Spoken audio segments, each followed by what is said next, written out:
Hi friends, welcome to all in our integrated mathematics channel. So this is our ninth lecture on linear differential equation and its applications, which is first unit from engineering mathematics 3. So in this lecture we are discussing about the third method for finding particular integral. So name of this method is general method. So the method काय आहे पापा? General method for finding yp. If phi dy is equal to f of x, then so this is our given differential equation. Then yp become 1 upon phi of d f of x. Just shift this phi of d toward right side. So we get reciprocal of this function. Now write this phi of d as a function, as a multiplication of linear factor. Phi of d जे आहे त्याला linear factorच्या multiplicationच्या form मध्ये लिहायचे. मग ते दोन linear factor असतील किंवा तीन असतील किंवा चार, आपल्याला लिनियर फॅक्टरच हवे आहेत. मग एकदा लिनियर फॅक्टरच्या फॉर्म मध्ये त्या फाय ऑफ डी ला लिहिलं तर मग आपला पर्टिक्युलर इंटिग्रल फाइंड करण्यासाठी जी जनरल मेथड आहे पा, जो पहिले जे लिनियर फॅक्टर आहेत ते आहे तसे ठेवा. शेवटचा जो लिनियर फॅक्टर आहे तर त्याच्यामध्ये डी मायनस बी आहे पा. मायनस बी असेल तर ई च्या पॉवरला प्लस बी येणार आहे, प्लस बी असेल तर ई च्या पॉवरला मायनस बी येईल. ओके, जे साइन आहे त्याच्या अपोजिट साइन घ्यायचं. डी च्या पुढे जे साइन आहे त्याच्या अपोजिट साइन ई च्या पॉवरला येणार आहे टुगेदर विथ एक्स. आणि मग एकदा ती टर्म लिहिली की तीच टर्म आहे तशी इंटिग्रेशनच्या आतमध्ये, आणि आतमध्ये गेल्यानंतर त्याचं साइन चेंज करायचं आणि त्याला मल्टिप्लाय आपलं जे फंक्शन आहे राईट साइडचं आपल्या डिफरन्शियल इक्वेशन मधलं, तर त्या e raise to minus b x ला ते मल्टिप्लाय येणार आहे. ओके, अशा पद्धतीने हे इंटिग्रेशन सोडवून घ्यायचं. हे सोडवून घेतलं की एक नवीन फंक्शन तुम्हाला मिळेल. ते फंक्शन जे आहे ते काहीतरी फंक्शन असणार आहे. मग त्याच्यावरती परत हे डी मायनस ए अप्लाय सेम वे करायचं आहे. इथं मायनस ए आहे म्हणजे बाहेर येणार आहे ईच्या पॉवरला प्लस ए, बाहेर ईच्या पॉवरला प्लस ए, आतमध्ये येणार आहे ईच्या पॉवरला मायनस ए, आणि त्याला मल्टिप्लाय हे जे आलेलं फंक्शन आहे ते आहेच. Okay, integration with respect to x. अशी जनरल मेथड आहे पा. लिनियर फॅक्टर फाइंड करायचे फाय ऑफ डी चे, आणि जो शेवटचा लिनियर फॅक्टर आहे त्याच्यामध्ये डी च्या पुढे प्लस का मायनस आहे ते बघायचं. अपोजिट साइन घ्यायचं ईच्या पॉवरला. ओके, जो काय त्याचा रूट येणार आहे तो ईच्या पॉवरला येईल टुगेदर विथ एक्स, आणि इंटिग्रेशनच्या आतमध्ये तेच फंक्शन फक्त पॉवरचं साइन चेंज करायचं आहे. मग या मेथडने आपण ते सोडवू शकतो. ही जनरल मेथड आहे पा. काही केसेस मध्ये आपल्याला हे जे फॅक्टर दिलेले आहेत त्याचं पार्शियल फ्रॅक्शन, हे जे टोटल आहे त्याचं पार्शियल फ्रॅक्शन घेऊन पण आपण ते सोडवू शकतो. Okay, so partial fraction of 1 upon D minus A into D plus be become, ते सोडवत बसायचं नाही, डायरेक्ट फॉर्म्युला आहे आपल्याकडे. जर दोन्ही लिनियर फॅक्टर असतील आणि वरती कॉन्स्टंट असेल तर तो कॉन्स्टंट वरचा आहे तसा खाली येणार आहे ए मायनस बी. डी च्या पुढे जी टर्म आहे त्याचं साइन चेंज करा, ती घ्या, आणि डी च्या पुढे जी टर्म आहे त्याचं साइन आहे तसं घ्या. ओके, सो मायनस बी, प्लस असेल तर प्लस बी येईल, आणि मग ब्रॅकेट मध्ये ते दोन्ही लिनियर फॅक्टर सेपरेट होतील. 1 अपॉन डी मायनस ए, 1 अपॉन डी मायनस बी, आणि मध्ये असणार आहे मायनस साइन. ओके, हे डायरेक्ट पार्शियल फ्रॅक्शन येते 1 अपॉन डी मायनस ए इंटू डी मायनस बीच, आणि त्याला मल्टिप्लाय एफ ऑफ एक्स, आणि मग हे एफ ऑफ एक्स ब्रॅकेटच्या आतमध्ये येईल. आणि मग आता या दोघांसाठी सेपरेट आपली जनरल मेथड अप्लाय करा. बाहेरचा कॉन्स्टंट आहे तसा, इथं डी मायनस ए आहे, मायनस ए आहे म्हणजे एच्या पॉवरला प्लस येईल, आणि मग इंटिग्रेशन मध्ये ही टर्म आहे तशी फक्त पॉवरचं साइन चेंज करायचं आणि त्याच्या जोडीला घ्यायचा f of x.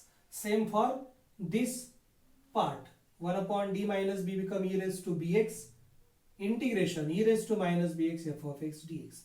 So this is our general method. ज्यावेळेस शॉर्टकट मेथड आपली फेल होईल त्यावेळेस आपण काय करू, वायपी फाइंड करण्यासाठी जनरल मेथडची मदत घेऊ. ओके, आणि मग जनरल मेथडची मदत घेऊन आपण इझिली वायपी फाइंड करू शकतो. फक्त त्या केसमध्ये फाय ऑफ डी ला लिनियर फॅक्टरच्या प्रोडक्टच्या फॉर्म मध्ये लिहिता येणं गरजेचं आहे. लिनियर फॅक्टर असतील तरच जनरल मेथड अप्लाय करता येते. ओके, एकदा ऑब्झर्व करा. जनरल मेथड कधी यूज करणार आहे आपण, ज्यावेळेस आपली शॉर्टकट मेथड फेल होईल. ओके, शॉर्टकटच्या कुठल्याही केसमध्ये आपलं दिलेलं डिफरन्शियल इक्वेशन बसत नसेल तर त्यावेळेस आपण जनरल मेथडचा विचार करणार आहोत. तर पहिलं एक्झाम्पल पहा, याच्यावरती solve d square y by d x square plus d y by d x is equal to 1 upon 1 plus e raise to x. सुरुवातीला ऑक्झिलरी इक्वेशन लिहायचं आणि वायसी फाइंड करायचा. कुठलं जरी एक्झाम्पल असेल तर वायसी आपल्याला फाइंड करावाच लागतो. So given equation in operator D become, second derivative means D square capital D square plus first derivative means capital D, take y common is equal to right side as it is. Now auxiliary equation become d square plus d equal to 0. Take d common from this equation, we get d into d plus 1 is equal to 0. That means d is equal to 0 and d plus 1 is equal to 0. d plus 1 is equal to 0 means d is equal to minus 1. दोन route भेटलेले आहेत 0 आणि -1. दोन्हीच्या दोन्ही कशा आहेत, real आहेत आणि वेगवेगळ्या आहेत. म्हणजे आपलं yc झाला c1 e raise to first root 0 into x plus c2 e raise to second root -1 into x. ईच्या पॉवरला 0 आहे म्हणजे ते 1 असतंय. So we get c1 plus c2 e raise to -x. नाव find yp. yp is equal to 1 upon हे d square plus d आहे, मी त्याला लिहिलं d into bracket d plus 1 into bracket 1 upon 1 plus e raise to x. आता या ठिकाणी जे दिलेलं फंक्शन आहे ते शॉर्टकटच्या कुठल्याही केसमध्ये बसत नाही. आपण म्हणू की या ठिकाणी एक्सपोनेन्शियल फंक्शन आहे, पहिल्या केसमध्ये बसेल तर ते चुकीचं आहे, कारण एक्सपोनेन्शियल फंक्शन हे न्यूमरेटरला लागते. या ठिकाणी हे डिनॉमिनेटरला आलेलं आहे. काही लोकांना वाटेल की ते वरती आणूया, पण इथं दोघांची बेरीज आहे त्याच्यामुळे ते वरती आणता येणार नाही. वरती आणलं तर ते काय होईल, 1 plus e raise to x bracket raise to -1 होईल. आणि याचं एक्सपान्शन सोडवायचं म्हटलं नंतर ते अप टू इन्फिनिटी जाणार आहे. याचं एक्सपान्शन काय येईल मग, हे 1 plus e raise to x minus e raise to x plus e raise to 2x minus e raise to 3x plus e raise to 4x असं करत ते अप टू इन्फिनिटी जाणार आहे. मग इन्फायनाइट नंबर ऑफ टाइम्स हा operator आपल्याला operate करावा लागेल आणि ते सोपं नाहीये, ते खूप लेंदी होईल, ते अशक्य गोष्ट आहे. त्याच्यामुळे आपण काय करणार आहोत, शॉर्टकट मेथड न यूज करता या ठिकाणी आपण जनरल मेथड यूज करणार आहोत. तर त्यासाठी हे फॅक्टर जे आहे डिनॉमिनेटरचे ते लिनियर फॅक्टर लागतात. लिनियर फॅक्टर म्हणजे काय, डी ची पॉवर 1 असली पाहिजे, तर डी ची पॉवर 2 होती, पण आपण काय केलं, या दोघांमधून डी कॉमन काढला आणि या पद्धतीने डी ची पॉवर इथंही 1 आहे इथंही 1 आहे. दोन लिनियर फॅक्टरचा प्रोडक्ट आपल्याला चालतो जनरल मेथडसाठी. So therefore yp is equal to direct सोडवलं तरी चालतंय, पार्शियल फ्रॅक्शन यूज करून सुद्धा आपण याला सोडवू शकतो. तर मी या ठिकाणी पार्शियल फ्रॅक्शन यूज करतोय. तो फॉर्म्युला काय पार्शियल फ्रॅक्शनचा तो इथं मी लिहितो. So using this formula for partial fraction 1 upon d minus a into d plus a d minus b is equal to 1 upon a minus b into bracket 1 upon d minus a minus 1 upon d minus b. So this is formula for partial fraction, and using this formula yp become 1 upon a minus b. Here a is 0, then b minus b असल्यानंतर इथं minus बी येतंय, इथं plus 1 आहे त्याच्यामुळे येणार आहे plus 1 into bracket 1 upon first linear factor minus 1 upon second linear factor. So in that way we get into our function as it is 1 upon 1 plus e raise to x. आता हे 1 upon 1 plus e raise to x ने ब्रॅकेटच्या आतमध्ये multiply करून घेऊया आपण. Okay, तर ते आपल्याला भेटेल पहा. So therefore yp is equal to 1 upon d into 1 upon 1 plus e raise to x, कारण बाहेरचा जो कॉन्स्टंट आहे तो 1च येणार आहे, minus 1 upon d plus 1 into bracket 1 upon 1 plus e raise to x. आणि मग आता हे आपलं yp होणार आहे. Therefore yp is equal to 1 upon d म्हणजे फक्त इंटिग्रेशन येणार आहे, 1 upon 1 plus e raise to x dx, आणि मायनस या ठिकाणी 1 अपॉन d प्लस 1 आहे, तर या केसमध्ये ते येईल ई रेस टू मायनस, इथं जे साइन असेल त्याच्या अपोजिट साइन घ्यायचं, प्लस 1 आहे तर मायनस 1 येईल एक्स. इंटिग्रेशन मध्ये हेच फंक्शन येणार आहे, फक्त पॉवरचं साइन मायनसचं प्लस होईल आणि त्याला मल्टिप्लाय आपलं जे फंक्शन आहे ते आहेतच 1 upon e raise to x dx. Since 1 upon d f of x is equal to integration of f of x dx and 1 upon d minus a f of x become e raised to x integration e raised to minus ax f of x dx. Okay, he general method इथे use केलेली आहे. हा standard formula सर्वांना माहिती आहे, यापूर्वी पण आपण हा यूज केलेला आहे. देअरफॉर yp इज इक्वल, आता हे इंटिग्रेशन फाइंड करायचंय, तर हे डायरेक्ट आपल्याला इव्हॅल्युएट करता येत नाही, कुठल्याही स्टँडर्ड फॉर्म्युल्यामध्ये बसत नाहीये. एक्सपोनेन्शियल फंक्शन आहे, इथं बाय पार्ट यूज करता येत नाही. ओके, कारण दोन फंक्शन लागतात, त्यांचा प्रोडक्ट लागतो. इथं फंक्शन आहे पण ते डिनॉमिनेटरला आहे, ते चालणार नाही. या ठिकाणी सबस्टिट्यूशन यूज करता येणार नाही, कारण कंपोजिट फंक्शन नाहीये. तर आपण काय करणार आहोत, ऍडजस्टमेंट करणार आहोत. हे डिनॉमिनेटरला 1 plus e raise to x आहे, तेच फंक्शन वरती आणायचं. तर आपल्याला काय करावं लागेल, e raise to x add करावं लागेल आणि सबट्रॅक्ट करावं लागेल, जेणेकरून फंक्शन पण चेंज होणार नाही आणि आपल्याला रिक्वायर्ड रिझल्ट पण मिळेल. तर e raise to x 1 plus e raise to x खाली होता, आपल्याला वरती 1 plus e raise to x पाहिजे, 1 आहे, e raise to x plus नाहीये, तो प्लस केला आणि लगेच सबट्रॅक्ट केला. So this is called adjustment, minus e raised to minus x integration. आता या ठिकाणी खाली जे फंक्शन आहे त्याचा डेरिव्हेटिव्ह वरती आहे पहा. खाली फंक्शन आहे 1 plus e raise to x, 1 plus e raise to x चा डेरिव्हेटिव्ह 1 चा डेरिव्हेटिव्ह 0, ई रेस टू एक्सचा derivative e raise to x, 0 plus e raise to x वरती आहे म्हणजे खालच्या फंक्शनचा डेरिव्हेटिव्ह वरती आहे म्हणजे येणार आहे log of 1 plus e raise to x. Since integration f dash of x divided by f of x become log of f of x. Okay, खाली जे फंक्शन आहे त्याचा डेरिव्हेटिव्ह वरती असेल तर त्याचं इंटिग्रेशन येणार आहे खालच्या फंक्शनचा लॉग. And therefore yp is equal to, आता हे पहिले दोन आणि नंतरचा एक त्याला मी सेपरेट डिवाइड करतो. 1 plus e raise to x divided by our denominator minus e raise to x divided by our denominator, bracket complete, dx minus e raised to minus x log of 1 plus e raised to x.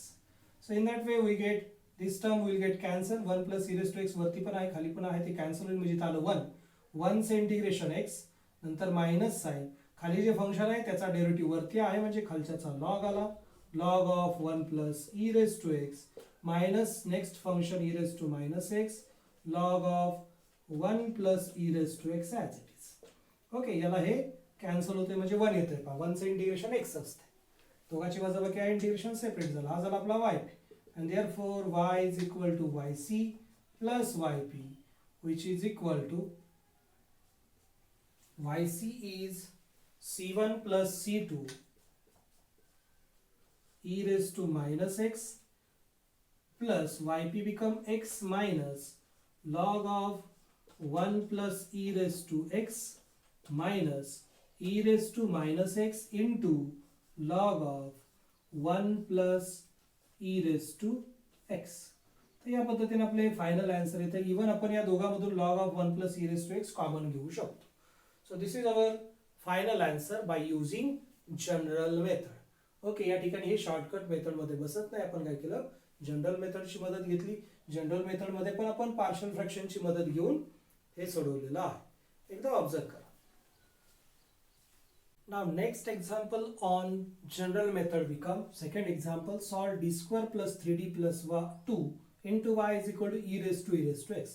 So first write down auxiliary equation. Auxiliary equation is d square plus 3d plus 2 is equal to 0. Find root of this equation.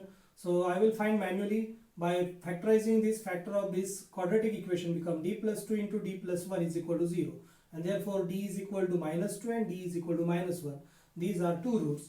And so yc becomes c1 e raised to minus 2x plus c2 e raised to minus 1x. So this is yc. Now find yp. Yp become 1 upon this quadratic equation, but factor of these quadratic equations are d plus 2 into d plus 1.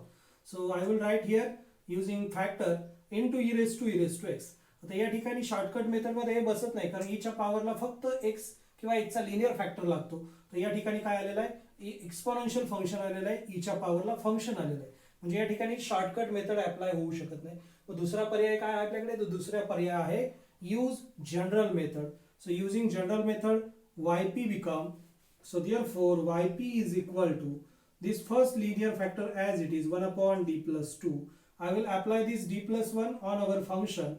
So we get into bracket इथं plus 1 आहे म्हणजे e च्या पॉवरला minus 1 into x आहे into integration, हे जे function आहे ते आतमध्ये आहे तसं फक्त पॉवरचं साइन चेंज करा, मायनस आहे ते प्लस होईल into e raised to x dx bracket complete.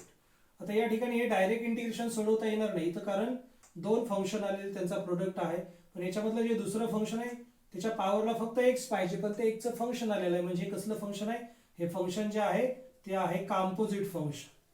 याला म्हणतो आपण कॉम्पोजिट फंक्शन. आणि कॉम्पोजिट फंक्शन असेल तर आपण सबस्टिट्यूशन यूज करतो. So this is equal to 1 upon or use substitution method. इथं या ठिकाणी सबस्टिट्यूशन येणार आहे पुट e च्या पॉवरला x पाहिजे पण आलेला आहे e raised to x. So put e raised to x is equal to t आणि मग याला डिफरन्शिएट करतो आपण सबस्टिट्यूशन मेथड मध्ये. e raised to x चा डेरिव्हेटिव्ह e raised to x into dx is equal to उजव्या साइडला t चा डेरिव्हेटिव्ह 1 into dt आणि मग हे सगळं याच्यामध्ये यूज करायचं आहे. and therefore yp is equal to 1 upon d plus 2 as it is. हे बाहेर function e raised to minus x as it is. Integration मध्ये येणार आहे e raised to x आणि dx त्याच्या ऐवजी येणार आहे dt. ते लास्टला आपण लिहिणार आहोत. हे बेसचं e आहे तसं आणि याच्या पॉवरला e raised to x आहे. e raised to x च्या ऐवजी t घेतलं म्हणजे त्याला e raised to t आणि e raised to t चं integration with respect to t e raised to t च येणार आहे म्हणजे आपला yp झाला Therefore yp is equal to 1 upon d plus 2 into bracket e raised to minus x into integration of e raised to t is e raised to t bracket complete. And so this become 1 upon d plus 2 into bracket e raised to minus x आहे तसं e raised to t आहे, पण t म्हणजे काय घेतलं होतं आपण, t कोणाऐवजी घेतलं होतं, e raised to x ऐवजी ते परत माघारी देऊन टाकलेलं आहे. ओके, या पद्धतीने ते फंक्शन या टाइप मध्ये आलं. आता परत 1 upon d plus 2 त्याच्यावरती अप्लाय करायचं. and therefore again using general method we get e raised to plus 2 आहे, मग बाहेर येणार आहे e raised to minus 2x, इंटिग्रेशनच्या आतमध्ये येणार आहे e raised to plus 2x आणि आपलं फंक्शन आहे तसं e raised to minus x e raised to x dx. आता याला सिम्प्लिफाय करूया, येणार आहे e raised to minus 2x integration e raised to 2x into e raised to minus x, त्याला e raised to x कारण base same आहे, पॉवरला 2x आहे, इथं मायनस x आहे, 2x minus x x आणि हे फंक्शन आहे तसं ठेवायचं. इथं पॉवरची ऍडिशन सेम करायची नाही, बेस सेम आहे म्हणून, कारण इथं पॉवरला x आहे आणि इथं पॉवरला e raised to x आहे, दोघं सेम नाही आहेत, त्याच्यामुळं इथं ऍडिशन होणार नाही बेस सेम असताना सुद्धा. आणि आता हे इंटिग्रेशन सोडवायचं आहे आणि हे इंटिग्रेशन आपण आत्ताच सोडवलं होतं, या ठिकाणी e raised to x e raised to x आणि ते आलं होतं पहा फक्त हे इंटिग्रेशन म्हणजे फक्त हे इंटिग्रेशन म्हणजे फक्त हे इंटिग्रेशन ते आलं होतं e raised to x. So we get e raised to minus 2x into e raised to x. Okay, कारण हे इंटिग्रेशन काय आलं होतं, e raised to t आलं होतं आणि e raised to t म्हणजेच काय, e raised to x. So don't solve again this integral because we have already solved here, that means here. Okay, so just replace value of this e raised to t means e raised to x. So this is our yp, या पद्धतीने आपल्याला yp मिळून जातो. So finally y is equal to yc plus yp and therefore y is equal to yc आला होता पहा c1 e raised to minus 2x plus c2 e raised to minus 1 into x plus yp become e raised to minus 2x into e raised to x. So this is our final answer. Okay, एकदा observe करा, दोन example आपण सोडवलेले आहेत general method वरची, याच्यावरती आणखी काही एक्झाम्पल तुम्ही पाहिजे तर सोडवू शकता. Okay, thank you.